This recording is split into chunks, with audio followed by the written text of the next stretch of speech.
Hello friends, कैसे हैं आप सब। ग्रुप वर्क की स्टडी हम लोग कर रहे हैं और एग्जाम पॉइंटर्स के रूप में हम पढ़ेंगे। Like exam point of view से कितने जरूरी पॉइंट्स हैं उसको हम लोग नोट करते चलेंगे। मैं आप सबसे रिक्वेस्ट करूंगा, या तो आप ये बुक ले लो, बेहतर रहेगा, या फिर आप कॉपी में इसे नोट करते चलो, क्योंकि एक बाईस्टैंडर इफेक्ट होता है। आपने सोशल वर्क में ही पढ़ा होगा, जो दर्शक बने रहते हैं लोग, जैसे बाईस्टैंडर इफेक्ट क्या होता है, इसे जरूर पढ़िएगा और इसकी फीचर या इसकी डिसएडवांटेज क्या है ये भी पढ़िएगा। क्यों इसे स्कॉलर्स ने किया था, वो नहीं बनना है आपको। आपको एक एक्टिव लर्नर बनना है, ये याद रखिएगा। ट्रेकर, ट्रेकर बहुत बड़ा नाम है। ग्रुप वर्क पे अगर आप काम करेंगे, आप देखेंगे social group work is a method of social work which is concerned with helping individuals improve their social functioning through purposeful group experiences. ये याद रखिएगा। ट्रेकर और कोनोप्पा सोशल ग्रुप वर्क के डिफिनेशन इनके हैं। अब आपको सर डिफिनेशन क्या रट्टा मार ले, मानो तो मार लो, कोई बात नहीं है, लेकिन डिफिनेशन आपको पूरा याद होगा नहीं, तो आप इसके कीवर्ड्स याद करोगे। किस बारे में ये method of social group work है? जो इंडिविजुअल्स को social functioning and purposeful group experience की बात करता है। एक तो ये सोशल फंक्शनिंग की बात करेगा ट्रेकर वाला, और पर्पसफुल ग्रुप एक्सपीरियंस की बात करेगा। ये दोनों को जोड़ दो, तो आप जब इस डिफिनेशन को याद करोगे, याद नहीं हो रहा है, तो ये दोनों कीवर्ड्स हैं इसके। कीवर्ड्स मतलब इसी से, इस की से इसकी चाबी खुलने वाली है, ताला खुलने वाला है। कोनोप्पा का क्या होगा? Social group work is a method through which group experiences are used to develop the capacity of individuals a promote social. तो यहां पे क्या क्या वर्ड मिल गया? Capacity of individuals, promote social adjustment and integration. जी कोनोप्पा, आप जानते होंगे कोनोप्पा जी। ये आपको यहां पे डेफिनेशन इसका मिल जाएगा। Is it clear? Yes. Simplified definition अगर हम देखें तो हमने यहां बनाया हुआ है, आप यहां देख सकते हो। Social group work is a professional method where social worker uses group processes, group के जो प्रोसेस जब हम पढ़ेंगे, and activity to help members grow personally, socially and collectively. ठीक है, कैसे ग्रो करना है, म्यूचुअल डेवलपमेंट कैसे होगा, ये सब की बात यहां पे होगी। ठीक है, आई होप आपको ये सीरीज अच्छा लगता होगा। और अगर आप चाहते हो, चूंकि बहुत गैप पे मैं वीडियो ले आता हूं, अगर आप इंटरेस्टेड हो तो आप प्लीज सब्सक्राइब कर लीजिएगा। मैं अपने सारे एक्सपीरियंस शेयर करने वाला हूं, ये याद रखिएगा। Characteristic of social group work, method of social work, it is one of the primary methods of professional social work alongside case work and community organization। method of social work में क्या होगा ये याद रखिएगा। अगर social work in the sense group work के लिए social work का method, group as a medium होता है। आपने कभी किसी ग्रुप को ऑब्जर्व किया होगा, बाई चांस आप किसी ना किसी ग्रुप से जुड़े होंगे, किसी ना किसी ग्रुप में आप रहते होंगे, तो आपको ये महसूस होगा वो एक मीडियम होता है। वो ग्रुप में प्राइमरी कॉन्टेक्स्ट क्या होता है किसी के रहने का? Growth, adjustment and change. ठीक है। दूसरा है purposeful group experiences, activities and interactions are planned and purposeful to achieve developmental और रिमेडियल गोल्स। ठीक है ना। एक पर्पजफुल ग्रुप एक्सपीरियंस होता है। पर्पजफुल ग्रुप एक्सपीरियंस क्या होता है मैं आपको समझा देता हूं। एक्टिविटी इस तरीके से करवाया जाएगा कि किसी को मान लेते हो ओसीडी है, किसी को कुछ गाली देने की बीमारी, एंगर मैनेजमेंट या किसी और चीज की उसको ठीक करवाना है। सपोज दैट कोई आदमी है, उसको कुछ डेडिकेटेड प्रॉब्लम है और उसको वो ठीक करना है। ठीक है, उस एक्टिविटी के थ्रू उसका वो ठीक होना है। तो पर्पज क्या होगा? उस प्रॉब्लम को ठीक करना है ना। वहां कुछ लोगों को गुटखा खाने की बीमारी है, तो हम वो एक्टिविटी करवाएंगे, वो या वो इंटरैक्शंस करवाएंगे जो प्लान्ड होंगे और पर्पजफुल। पर्पज क्या है? गुटखा छुड़वाना, जिससे कैंसर होता है। तो उनका रिमेडियल गोल्स हो सकता है, डेवलपमेंटल गोल्स हो सकता है, कुछ भी हो सकता है। ड्यूअल फोकस होता है जनरली यहां पे, concern with both individual development. पहली चीज तो होगी ही कि इंडिविजुअल डेवलप करे। जैसे अगर आपको मान लो, एक कहावत है ना कि किसी भी लड़के को अगर आईएएस बनना हो तो मुखर्जी नगर में ले जाके उसको छोड़ दो, वो वहां का अड्डा है। या किसी को चोर बनना हो तो चोरों के ग्रुप में छोड़ दो। क्यों कह रहा हूं? क्योंकि वो ग्रुप का असर है। आप भी डेवलप होते हो, पॉजिटिव में हो निगेटिव में हो, तो आपकी पर्सनालिटी ग्रो होगी, सोशल स्किल्स ग्रो होगा, ग्रुप डेवलपमेंट बनेगा। ग्रुप डेवलपमेंट है कोहेशन, कोहेशन मतलब होता है जुड़ाव, कोऑपरेशन। ग्रुप में कैसे हम एक दूसरे का साथ देते हैं। जैसे मैं अपना बताता हूं, मैं बीएचयू में जाने से पहले, जब चूंकि मैं बिहार का रहने वाला हूं, तो यहां पे ऐसा माहौल है कि कोई किसी से लिफ्ट नहीं मांगता। तो कोऑपरेशन ग्रुप में किसी तरीके का कोई है नहीं, कोई किसी का साथ नहीं देगा। केकड़े वाली स्थिति है बिहार में। यहाँ के लोग इस तरीके से, नेताओं ने यहाँ गंवार बना रखा है अभी की जो वर्तमान स्थिति है, कि कोई चाहता ही नहीं है कि कोई बढ़े, क्योंकि उसको डर है, उसको ये बढ़ जाएगा तो फिर हमारे लिए दिक्कत हो जाएगी। इस तरीके की प्रॉब्लम से लोग लड़ रहे हैं। तो मुझे कोऑपरेशन नहीं दिखाता, लेकिन मैं बीएचयू गया तो वहां मैं पुलिस वाले से भी लिफ्ट मांगता था तो वो पहुंचा देता था, किसी और से भी मांगा तो उसने भी पहुंचा दिया।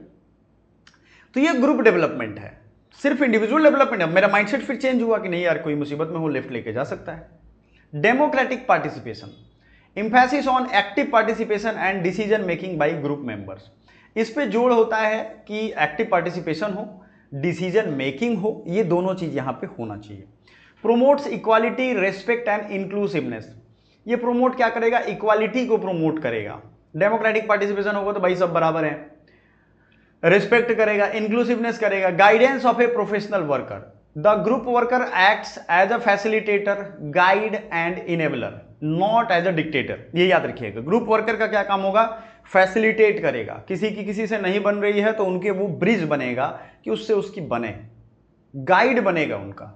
ये नहीं कि आपको यही करना है, आपको 4 बजे ही उठना है, भाई उसको 4 बजे उठने में क्या दिक्कत आ रही है, उसके माइंड में क्या जकड़ाव आ रही है, उस जकड़ को दूर कर दो। डिक्टेटर नहीं बनना है। इनेबलर, सोशल वर्क के लिए अगर एग्जाम पीवाईक्यू आपने देखे होंगे, 2 पीवाईक्यू मैंने सॉल्व करवा दिए हैं, या याद रखिएगा, एक तो अपलोड भी कर दिया, दूसरा भी अपलोड कर दूंगा जल्दी।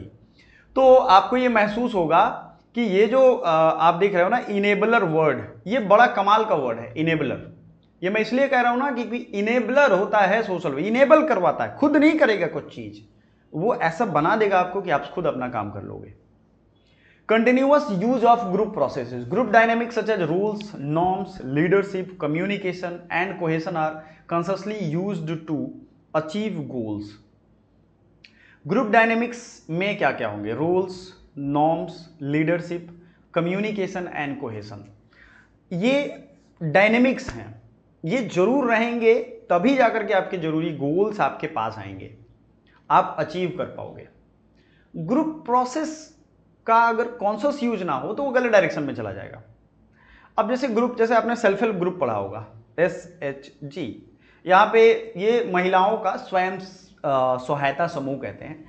अब यहाँ पे महिलाएं डिस्कस करने की जगह पे, फाइनेंशियल अपनी इंडिपेंडेंट की जगह पे वो ये कहने लगे या ये सोचने लगे कि हम, उनके घर पे क्या हुआ था, उनकी सासू ने क्या कहा, उनकी मम्मी ने क्या कहा, ये सब अगर बात होने लगे तब तो हुआ काम, ग्रुप डायनेमिक्स खराब हो जाएगा। Focus on social adjustment, help members to adopt better to their environment and build healthy relationship. ये याद रखिएगा, हमेशा सोशल रिलेशनशिप और एनवायरनमेंट को ठीक करने का तरीका है एडेप्टेशन, एडजस्टमेंट सोशल बढ़ा देना है।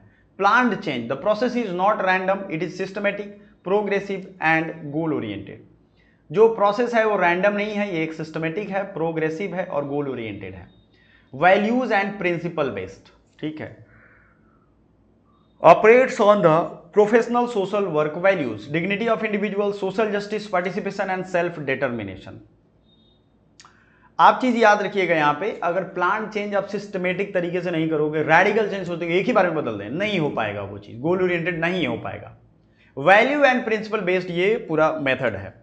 इसमें वैल्यूज का ध्यान रखते हैं। ग्रुप में अगर सब बूढ़े लोग हों तो भाई वैल्यूज एक, आप देखो कभी भी विद्वान हो और जो थोड़े से बूढ़े हों वो कितनी रेस्पेक्ट से एक दूसरे से, उनके मन में वैल्यूज कितनी ज़्यादा है।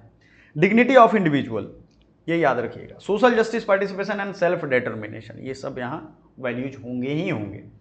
अब एग्जाम पॉइंटर्स क्या क्या है याद रखिएगा। की थिंकर्स कौन कौन है, कई बार पूछा जाता है, आपने देखा होगा कि ग्रुप वर्क से रिलेटेड, केस वर्क से रिलेटेड ऐसे ऐसे दिया रहेगा, इधर मैचिंग करने के लिए मैचिंग वाले क्वेश्चन।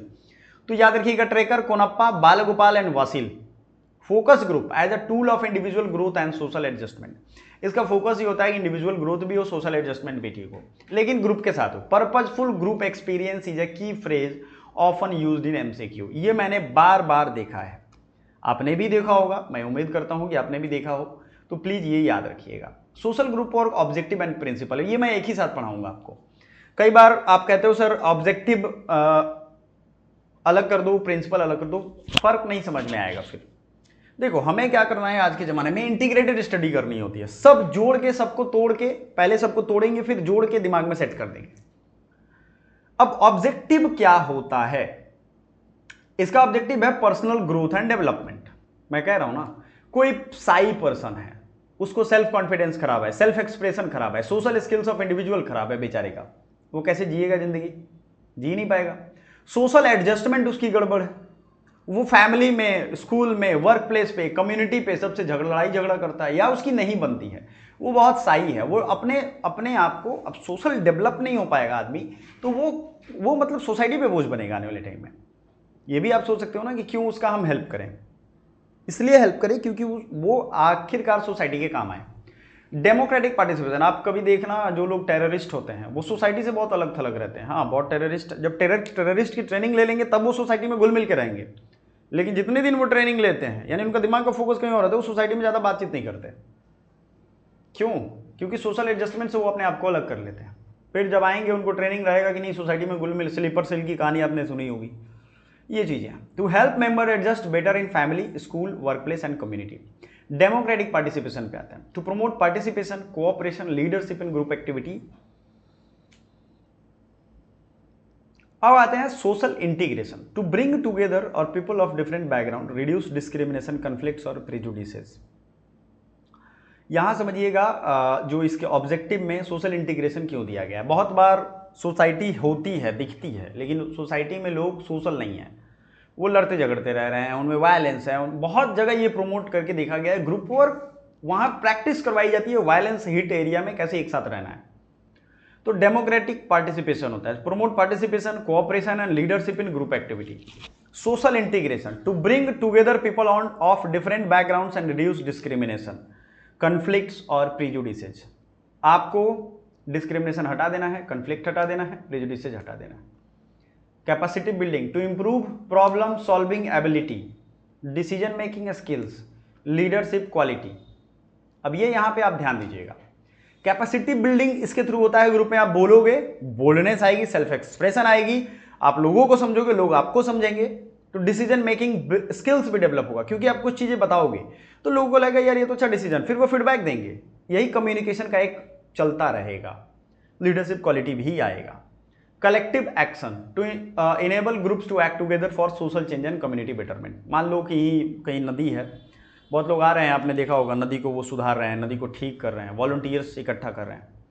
वो क्या करते हैं, वो करते हैं ग्रुप को इकट्ठा करके कोई कलेक्टिव एक्शन लेके सोशल चेंज करवाते हैं। आपने कभी सोचा है कि वो कलेक्टिव एक्शन क्यों जरूरी है? क्योंकि सबकी सोच एक सही दिशा में जा रही है, कम्युनिटी बेटरमेंट की तरफ जा रही है। तो ऑब्जेक्टिव ये हो गया आपका। रिक्रिएशन एंगेजमेंट, कई बार ग्रुप में हम बहुत मस्ती करते हैं, फालतू के टाइम में 5 से 7 अगर हम बैठ जाएं मजा करेंगे। Cultural development, positive use of free time, है ना। Preventive and remedial functions, to prevent social problems like isolations, deviance, delinquency and to rehabilitate socially excluded groups. अब सोशल प्रॉब्लम्स होगा, आइसोलेशन, डेविएंस, डिलिंक्वेंसी, है ना, इससे बचने के लिए principle of social group work adopted from Trecker, Konopka and other group work pioneers. ठीक है, अब एक चीज याद रखिएगा, प्रिंसिपल्स इसके किस किस स्कॉलर से लिएगा। मैं स्कॉलर्स मेंशन इसलिए कर रहा हूं कि पिछले कई वर्षों के क्वेश्चन पेपर जब मैंने सॉल्व करवाए, ये मेरा एक्सपीरियंशियल लर्निंग निकल करके आया कि विद्वानों से जुड़ा हुआ क्वेश्चन ज्यादा पूछ रहा है। ट्रेकर, कोनोप्पा तो मैंने बताया ही। पहला होता है principle of planned group formation. मैं फिर से बता दूं, ये जो मैं प्रिंसिपल्स बता रहा हूं ये आप किसी भी किताब में पढ़ सकते हो, बहुत बड़े बड़े, इतने बड़े बड़े दिए होंगे, प्लान्ड ग्रुप फॉर्मेशन। मतलब सीधा है सबका, ये मैं एग्जाम ओरिएंटेड बता रहा हूं, तो अगर उतना बड़ा बड़ा मैं लिखूंगा तो फिर 1000 पेज का हो जाएगा, कोई फायदा नहीं। यहां सीधे थोड़ा planned group formation. Planned group formation का क्या मतलब है? तो पहला प्रिंसिपल क्या हो गया, प्रिंसिपल ऑफ प्लान्ड ग्रुप, यानी प्लानिंग करके ग्रुप को बनाएंगे। तो group should be purposefully formed with defined goals, not randomly. Group को हम पर्पसफुली बनाएंगे डिफाइंड गोल के साथ। आपने केस वर्क के प्रिंसिपल पढ़े होंगे, इंडिविजुअलाइजेशन या सोशल वर्क के भी प्रिंसिपल्स पढ़े होंगे। प्रिंसिपल मतलब वो आपका क्या है, आदर्श है, वो आपका गाइड लाइन है एक तरीके का। तो प्लान्ड ग्रुप फॉर्मेशन, ऐसे ही ग्रुप नहीं बना देना है कि चलो ऐसे ही मनाया ग्रुप बना देते, नहीं। डिफेंस के रिटायर पर्सनल है उनका ग्रुप बनाएंगे ताकि उनका एंटरटेनमेंट हो, रिक्रिएशन हो, उनको एक मकसद मिले जीवन का, है ना। Principle of specific objective, each group should have clear and achievable objective. एक एक ग्रुप के लोगों को क्लियर एंड अचीवेबल ऑब्जेक्टिव होना चाहिए। अब वो ग्रुप क्यों ज्वाइन कर रहे हैं, अगर उनको क्लियर नहीं हुआ तो कुछ ही दिन में वो ऊब जाएंगे और छोड़ देंगे, ठीक है, ये भी चीज आप जानते हो ना। आप ही ये क्लास क्यों पढ़ रहे हो? आपको ऑब्जेक्टिव क्लियर नहीं है तो 2-4 दिन के बाद देखना आप खुद ही छोड़ दोगे। ये सच्चाई मैं बता रहा हूँ, क्योंकि आपको लगता है कि अरे छोड़ो ना, वो सर तो ऐसे ही बस फालतू बकवास लगा रहे हैं। और लगेगा कि नहीं सर यार बहुत काम की बात है, 3 बार उन्होंने नेट निकाला है 99 परसेंटाइल से, एक बार की बात नहीं है, सर की बातें इस तरह इधर उधर नहीं जा सकती हैं। तो आप कहोगे नहीं ठीक है, तो स्पेसिफिक ऑब्जेक्टिव आपका हो गया अचीवेबल ऑब्जेक्टिव। अच्छा, ऑब्जेक्टिव या गोल लोग बनाते हैं तो अनरियलिस्टिक टारगेट ले लेते हैं, जैसे 1 महीना में 3 साल की पढ़ाई कर लेंगे, पॉसिबल नहीं है। Principle of a specific objective हो गया। प्रिंसिपल ऑफ एक्सेप्टेंस नेक्स्ट है, क्या है देखिए यहां पे, accept every member as they are with dignity and respect. ये वहां भी मिलेगा आपको, क्वेश्चन में भी मिलेगा। एक्सेप्टेंस का क्लियर मतलब है कि जो बेचारा जैसा है, बेचारा मैं बोल रहा हूं तो उसको बेचारा मत बोलिएगा, जो भी जैसा है उसको वैसे ही एक्सेप्ट करिए। ज्यादा शोर शराबा नहीं कि ये गंदा आदमी है, उस जाति का है, उस लोगों के साथ रहता है, शराबी है, कुछ मत करो, क्योंकि आपका भी मौका आएगा फिर आप समझोगे। Principal of democratic group self determination, member should participate in decision making, group is not dictated by the worker. Principal of democratic self determination, इसका मतलब होता है कि कोई भी आदमी है उसका डिटर्मिनेशन यानी कि उसका डिसीजन मेकिंग उसके द्वारा होना चाहिए, डिक्टेट ना कोई करे, ना ग्रुप ना कोई आदमी, कोई वर्कर। वहां डेमोक्रेटिक ऑर्डर में डिसीजन मेकिंग होनी चाहिए। कुछ लोग चाहते हैं कि यहाँ म्यूजिक, जैसे कोई ग्रुप है उसमें कुछ लोग चाहते हैं कि इसमें म्यूजिक सिस्टम लगना चाहिए, कुछ लोग चाहते हैं कि नहीं लगना चाहिए, दोनों बातें हो सकती हैं। तो वहां डिसीजन मेकिंग में आपको नहीं थोपना है, उनको डिसाइड करने दो। वो हो सकता है उसमें हाथ उठवाएंगे भाई किसको किसको चाहिए, हाथ उठाओ। Principal of meaningful relationship, workers should establish constructive relationship with among the members. Principal of meaningful relationship आप समझिए, उनमें क्या रिलेशन है उसका मीनिंग होना चाहिए।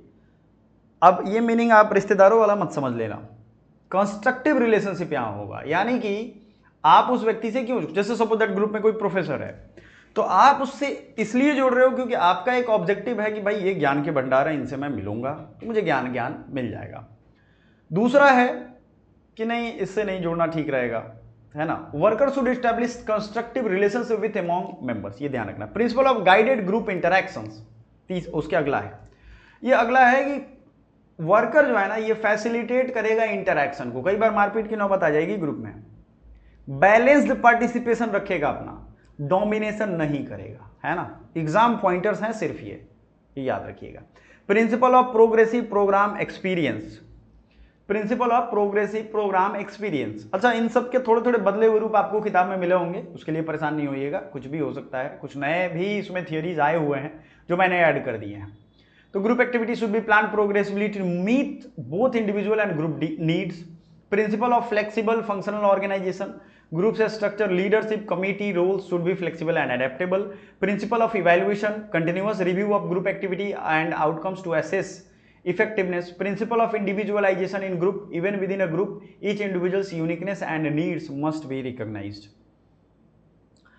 एक इंडिविजुअलाइजेशन जरूरी है कि अगर कोई आदमी जाके ग्रुप में खो ना जाए, कहावत है ना भाई, उसकी एक अहमियत होनी चाहिए। वो ना आए तो होता है ना कि फलाना नहीं आया यार, मन नहीं लग रहा है, उसको एक रिस्पेक्ट डिग्निटी तो दो ही, उसको रिकॉग्निशन भी दो, है ना। अब यहाँ एग्जाम पॉइंटर्स देखो, ये प्रिंसिपल्स हैं, एकदम याद होनी भी चाहिए, इंटरव्यू तक काम आएगा आपसे। तो पहला है principle of plan group formation, specific objective, principle of acceptance, principal of democratic group self determination. आपको ये ध्यान नहीं रखना है कि किस किताब में क्या, अगर उस किताब पे याद करते हो तो वही याद कर लो। Principle of meaningful relationship, principle of guided group interaction, principle of progressive programme experience. ठीक है, ये कुछ नए हैं जो मैंने जुड़े हुए हैं। फिर individualization in group, principle of evaluation, principle of democratic decision making, progressive programme experience, flexible functional organization. इसमें ग्रुप में स्ट्रक्चर होगा, leadership committee role should be flexible. अच्छा, ये छूट गया था, ये फ्लेक्सिबल होना चाहिए। ऐसा ना हो कि कोई उस कमेटी का मेंबर बने तो बना ही रह गया, उसमें ऐसा प्रोसेस होना चाहिए कि वो बदल भी पाए। अगला है continuous review of group activity, ये भी होना चाहिए, आउटकम एसेस करना है आपको। प्रिंसिपल ऑफ इंडिविजुअलाइजेशन, ये तो आपने देखा। अब एग्जाम ट्रेकर्स ने क्या क्या इन्होंने सोशल ग्रुपर को डिफाइन किया। Helping individual through purposeful group experience. देखो आप एक रूटीन बना लो कि 25 मिनट्स पढ़ना है और 5 मिनट्स आपको क्या करना है, 5 मिनट्स आपको एक तरीके से रेस्ट करना है। ये पोमोडोरो टेक्निक है, या तो 50 मिनट्स पढ़ो और 10 मिनट रेस्ट करो। ये शुरुआती के लर्निंग के लिए बहुत सही रहेगा। कोनप्पा एम्फेसिस था capacity building, social adjustment. Remember, आपको याद करना objective is equal to growth. इसका ऑब्जेक्टिव क्या है सोशल ग्रुप वर्क का? कोनप्पा का डेफिनेशन में बता दूं, कैपेसिटी बिल्डिंग, सोशल एडजस्टमेंट था। मैंने आपको पहले ट्रिक दिया था, ये याद रखिएगा। Growth, adjustment, participation, integration. Principles, group formation, objectives, acceptance, democracy, guided interaction and evaluation. ठीक है, हो सकता है कोई बड़ा एक सेशन लूँ तो उसमें मैं फिर से इन सब चीज़ों को लाइव क्लासेस में एक्सप्लेन करते ही रहता हूँ। तो आपको जब क्लास हमारी आप ज्वाइन करोगे पेड वाला, बहुत कम प्राइसेस में है, तो आपको वो मिल जाएगा स्ट्रक्चर वाइज में। जैसे यूनिट 3 का पूरा वीडियो एक साथ इस तरीके से, principle of group formation, objective, acceptance, democracy. और जो आप चैप्टर कर रहे हो ना, उसका आप अगर एमसीक्यू प्रैक्टिस सेट चाहते हो तो जरूर हमें बताइएगा। Group structure in social work group, ये हम आने वाले अगले वीडियो में पढ़ने वाले हैं। ठीक है, थैंक यू।